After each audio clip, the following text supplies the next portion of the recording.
Hello student, आज की class में आप सभी का स्वागत है। क्लास 8 एनसीईआरटी टॉपिक फसल उत्पादन एवं प्रबंधन।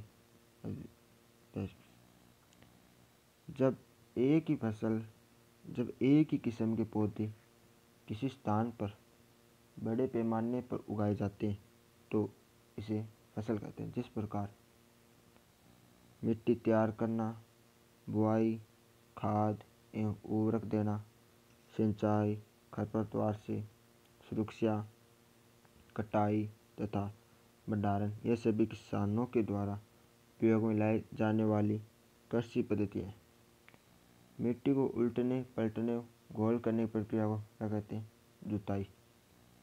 वे पदार्थ जिन्हें मिट्टी में पोषक स्तर बनाए रखने के लिए मिलाया जाता है उन्हें उर्वरक कहते हैं। जैविक खाद बनाने के लिए अपशिष्टों का अपघटन सूक्ष्म जीवों के द्वारा होता है। खेतों में लगातार फसल उगाने से खेतों में पोषक तत्वों की कमी हो जाती है। यूरिया, अमोनियम सल्फेट, पोटाश आदि उर्वरक है। उर्वरक फैक्ट्री में बनाया जाता है और जैविक खाद प्रक्रिया द्वारा बनता है। केंचुए एवं सूक्ष्म जीव मिट्टी को पलटकर पोला करते और हुमस बनाते हैं तथा रासायनिक प्रक्रिया द्वारा मिट्टी की उर्वरक शक्ति को बढ़ाते हैं। कल्टीवेटर उपयोग से श्रम और समय की बचत होती है।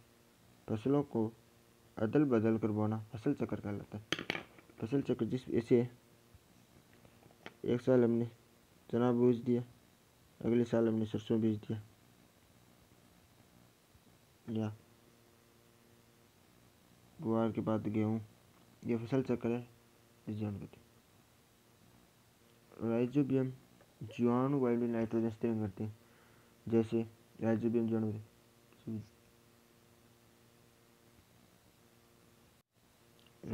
जीवाणु वायुमंडलीय नाइट्रोजन का स्थिरीकरण करते हैं। राइजोबियम जीवाणु वाले नाइट्रोजन स्थिरीकरण करने वाले पौधे दलहनी फसलें, मूंग, मोठ, उड़द आदि। मोठ, चने, पंप, टेकले, रेटी सभी सिंचाई के पारंपरिक तरीके हैं। प्राचीन समय में थे। खाद में हुमस की मात्रा होने के कारण इसे मिट्टी में जल धारण की क्षमता में वृद्धि होती है। कुएं, जलकूप, तालाब, झील, नदियाँ, बांध और नहर आदि सिंचाई के मुख्य स्रोत हैं। छिड़काव तंत्र, इस विधि का उपयोग असमतल भूमि के लिए किया जाता है जहाँ पर जल कम मात्रा में उपलब्ध है। जब हम एक ही जमीन पर बार बार पौधे उगाते हैं तो ये पौधे मिट्टी में से पोषक तत्व सोख लेते हैं और मिट्टी में इन पोषक तत्वों की कमी हो जाती है। फसलों में पौधों के साथ कुछ अनचाही पौधे भी उग जाते हैं। इन पौधों को हम खरपतवार कहते हैं। फसल के सिवा जो पौधे उगते हैं, फसल या उत्पादों को हानि पहुंचाने वाले जीवों को मारने वाले रासायनिक दवा कीटनाशक कहलाती है। वह मशीन जो हार्वेस्टर तथा थ्रेशर दोनों का कार्य करते हैं कंबाइन मशीन कहलाते हैं। कंबाइन मशीन आज के ज़माने में बहुत चलन हो चुका है, आधुनिक ज़माने की। कीटनाशियों के उपयोग से पौधों को हानि पहुंचाने वाले जीव नष्ट हो जाते, परंतु पौधों को कोई हानि नहीं पहुंचाते। कीटनाशी जल स्रोतों में मिलकर जल प्रदूषण का कारण बनते हैं। अत्यधिक महत्वपूर्ण प्रश्न, फसल किसे कहते हैं?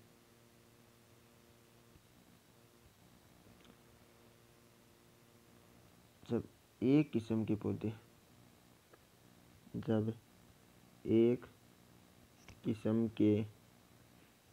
पौधे बड़े पैमाने में उगाए जाते हैं उन्हें फसल कहते हैं। जब एक ही किस्म के पौधे किसी स्थान पर बड़े पैमाने पर उगाए जाते हैं उन्हें फसल कहते हैं। उदाहरण के लिए जो गेहूँ की फसल काटते हैं कि खेत में उगाए जाने वाले सभी पौधे गेहूँ के। किसानों द्वारा प्रयोग में लाई जाने वाली कृषि पद्धतियों को कौन कौन सी है? मिट्टी तैयार करना, बुआई, खाद एवं उर्वरक देना, सिंचाई, खरपतवार से सुरक्षा, कटाई, भंडारण। जुताई किसे कहते हैं? मिट्टी को उलटने, पलटने और पोला करने की प्रक्रिया को जुताई कहते हैं। हमारे खेतों में हेरा चलता है, मिट्टी को इधर से उधर पलटता है ट्रैक्टर के द्वारा। खाद्य उर्वरक क्या वे पदार्थ जिन्हें मिट्टी में पोषक स्तर बनाए रखने के लिए मिलाया जाता है उन्हें खाद्य उर्वरक कहते हैं। सीड ड्रिल क्या है, इसके उपयोग के लिए ट्रैक्टर में उपयोग किया जाता है। इनके द्वारा बीजों में समान दूरी गहराई बनाई जाती है। कल्टी बुआई के बाद बीज मिट्टी द्वारा रख दिए जाते हैं। इसके उपयोग से श्रम और समय बचती है। कल्टीवेटर जैविक खाद बनाने के लिए अपशिष्टों का अपघटन किसके द्वारा होता है? सूक्ष्म जीवों के द्वारा। खेतों में लगातार फसल उगाने में क्या नहीं, खेत में लगातार एक ही फसल उगाने से उन पोषक तत्वों की कमी आ जाती है खेत में। 3 उर्वरकों के नाम थे यूरिया, अमोनियम सल्फेट आदि। खाद्य उर्वरक में अंतर क्या है? खाद के जैविक, ये रासायनिक। अपशिष्ट मिट्टी में दबाकर बनाई जाती है, फैक्ट्री में तैयार किया जाता है उर्वरक। इसमें सभी प्रकार के पोषक तत्व पाए जाते हैं। इसमें विशेष प्रकार के पोषक तत्व पाए जाते हैं एक ही चीज़ के लिए। ये पोटास की कमी तो पोटास की पाए जाएंगे। मिट्टी में रहने वाले केंचुए सूक्ष्म जीव किसानों मित्र कैसे? क्योंकि ये मिट्टी को पलट कर पोला करते हैं, खोखले होते उमस बनाते हैं तथा रासायनिक प्रक्रिया द्वारा मिट्टी की उर्वरक शक्ति बढ़ाते हैं। कल्टीवेटर किसे? आजकल जुताई ट्रैक्टर द्वारा संचालित कल्टीवेटर द्वारा की जाती है। कल्टीवेटर के उपयोग से श्रम बचती। फसल चक्र क्या? फसलों को अदल बदल कर बोना। एक साल गेहूँ बो दी, दूसरे साल सरसों बोना, इस प्रकार फसल चक्र बनाना। उस जीवाणु का नाम बताइए जो वायुमंडल नाइट्रोजन स्थिरीकरण करते हैं। राइजोबियम जीवाणु जैसे मूंग, मोठ, उड़द, चावल, मटर आदि। सिंचाई के प्रारंभिक तरीके कौन से? मोटर, चैन पंप, डेबली रेट।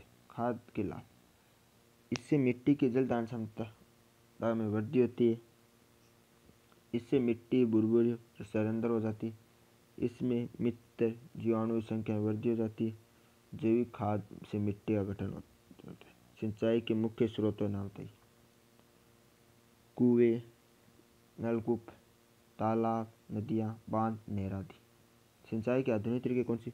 छिड़काव यंत्र। इस विधि का उपयोग असमतल भूमि के लिए किया जाता है जहाँ पर जल कम मात्रा में उपलब्ध हो।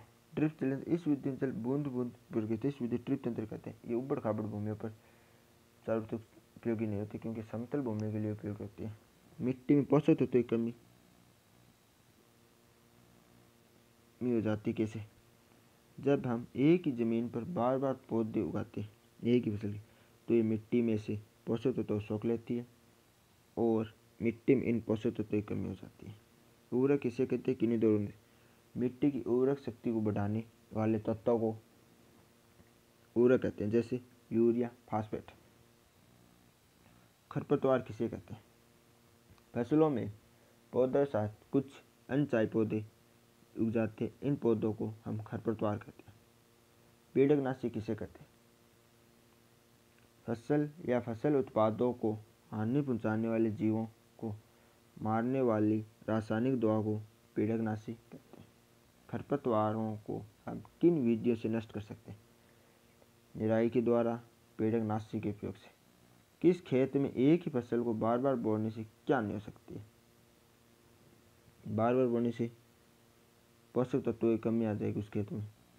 वह कौन सा जीवाणु जो मिट्टी की उर्वरकता बढ़ाता है? और दालों की फसलों में उजड़ों में कौन सा जीवाणु? राइजोबियम जीवाणु। हरित क्रांति से क्या तात्पर्य? कृषि उत्पादन तेजी से वृद्धि, इससे हरित क्रांति कहते हैं। हरित क्रांति के जनक कौन से? भारत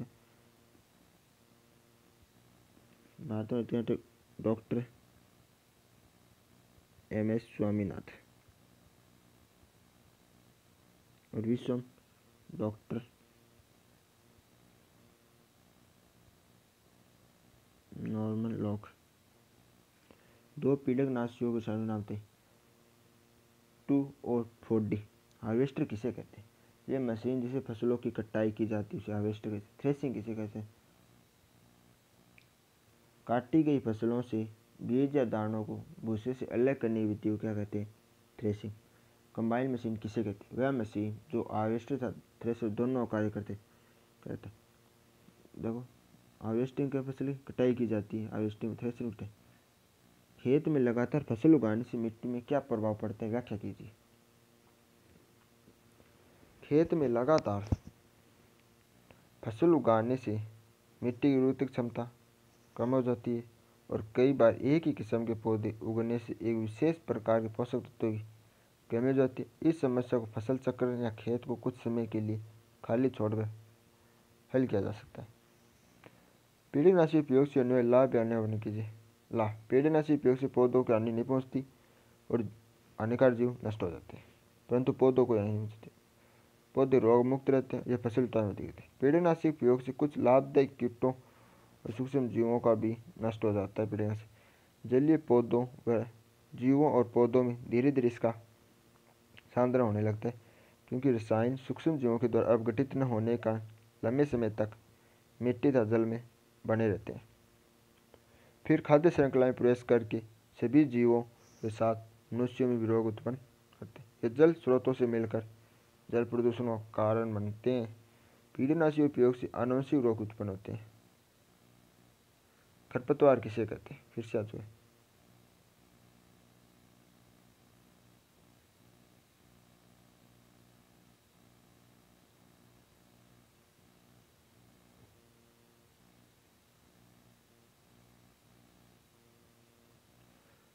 निराई द्वारा कीटनाशी होता है खरपतवारों को नष्ट करने की विधि। और बोने से क्या नहीं होती है? पोषक तत्वों की कमी होती है।